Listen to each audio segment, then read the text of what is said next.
2026, décide de marcher avec Jésus. Pas seulement de croire qu'il existe, décide de marcher avec lui. Ça veut dire que ce qu'il te dit de faire, fais-le. Quand il te dit de pardonner, pardonne. Quand il te dit d'aimer, aime.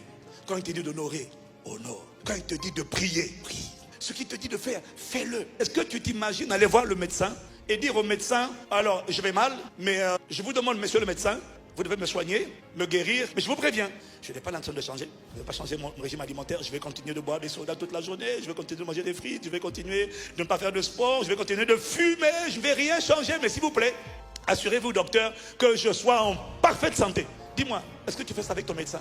Tu ne peux pas faire ça avec un médecin. Le médecin va te dire, je ne peux rien faire pour vous.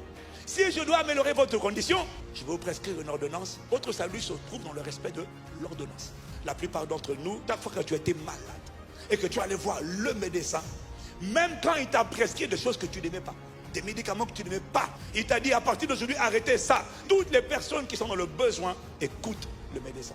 Même quand tu n'as pas envie, à cause du fait que tu as envie de rester en vie, en bonne santé, tu arrives à appliquer les instructions du médecin. Alors c'est la preuve que tous les êtres humains sont prêts à obéir aux instructions, même quand ils n'ont pas envie d'obéir aux instructions. Et Dieu te dit la même chose. Tant que tu n'obéis pas aux instructions de Dieu, Dieu ne peut rien faire pour toi. Dieu est bien disposé, il a des bons projets, il veut te donner la santé, mais ta santé, ta vie transformée, ton salut se trouve dans ta capacité à obéir aux instructions.